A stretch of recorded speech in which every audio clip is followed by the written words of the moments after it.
Students, इसके पहले वाले वीडियो में हमने क्या देखा था कि इन्फ्लेशन क्या होती है.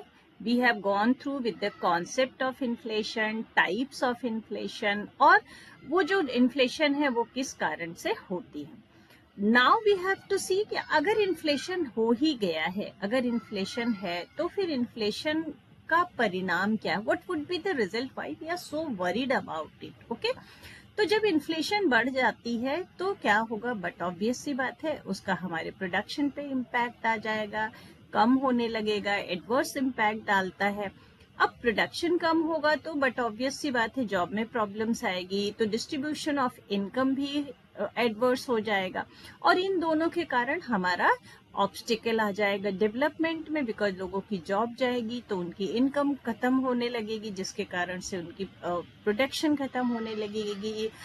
चूंकि उनके रॉ मटेरियल्स महंगे हो रहे हैं तो प्रोडक्शन क्वांटिटीज खत्म. You can see many of the plants are working on the 50% production rate, और they have shut down many units because of this inflationary problem.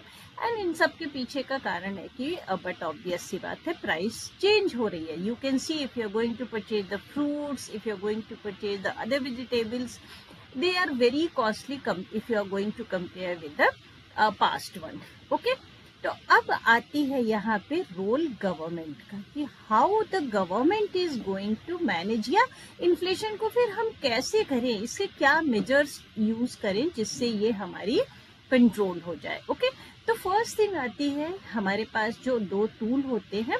एक तो होता है हमारी मॉनेटरी पॉलिसी होती है, दूसरी होती है हमारी फिजिकल पॉलिसी होती है, और इसके अलावा हमारा एक अदर मेजर्स होता है ना.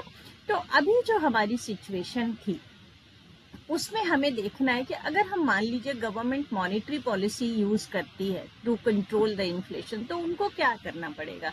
तो या तो वो बैंक का CRR या SLR चेंज कर दे, या तो वो ओपन मार्केट ऑपरेशन देखें, क्रेडिट को कंट्रोल करें, डिमोनेटाइजेशन अपनी करेंसी का करें, या नई करेंसी यूज करें.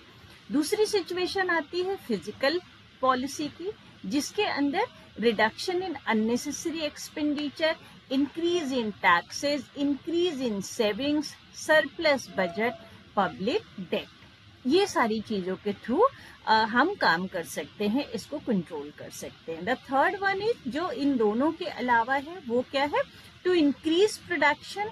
गवर्नमेंट अपने लेवल पे प्रोडक्शन को इंक्रीज करे. रेशनल वेज पॉलिसी, अब चूंकि लोगों ने महंगाई बढ़ने के कारण पॉलिसी वेज पॉलिसी में चेंज की, तो वहां पे वो लोग एक रेशनल वेज पॉलिसी लगा दें कि भाई थोड़ा गवर्नमेंट अपने लेवल पे मैनेज करे, या फिर वो थोड़े नेगोशिएशंस करें. और लास्ट वन इज कि गवर्नमेंट प्राइस को कंट्रोल करे. सो लेट अस सी कि जब हमारा ये यूएस, क्योंकि इस वीडियो के through I would like to explain practically जब हमें ये प्रॉब्लम आती है इन्फ्लेशनरी, तो एक्शन क्या लिया गया और उससे हम कैसे बाहर आ पाए. तो अभी गवर्नमेंट ने US ईरान की जो प्रॉब्लम चल रही है वॉर के कारण, but obviously everyone is knowing that we are suffering with the inflationary scenario ना. तो चलिए देखते हैं कि हमारी गवर्नमेंट ने हमारी RBI ने, क्योंकि monetary policy is managed by RBI central bank, और जो फिजिकल पॉलिसी होती है वो हमारी गवर्नमेंट इसमें डायरेक्ट एक्शन लेती है. तो विल सी, चूंकि RBI हमारा it is the central bank, तो उसकी सारी चीज वहां से वो बैंकों के थ्रू क्या क्या चीजें मैनेज करते हैं इन्फ्लेशन को कंट्रोल करने के लिए. So one by one we are going to see this one. तो एक्शन टेकन बाय गवर्नमेंट, जिसके अंदर सबसे पहला मॉनेटरी एस्पेक्ट्स को ध्यान में रखते हुए, क्योंकि बट ऑब्वियस सी बात है कोई भी RBI भी कोई डिसीजन लेता है तो वो गवर्नमेंट के साथ में मिलके ही, गवर्नमेंट फाइनेंस मिनिस्ट्री के साथ में डिस्कस होती है. तो वहां पे है कि चूंकि लेकिन ये गवर्नमेंट की एक्सपर्टाइज, सॉरी, चूंकि ये RBI अपनी एक्सपर्टाइजेशन के अकॉर्डिंग, उसकी RBI has the right to control the monetary policy, तो इसलिए हम इसको मॉनेटरी पॉलिसी के अंदर कंसीडर करते हैं ना. तो RBI ने क्या किया, सबसे पहले तो उन्होंने अपनी मॉनेटरी पॉलिसी को टाइट किया. टाइट करने का मतलब क्या होता है, कि जो भी हमने जिस जिस एरिया में थोड़ी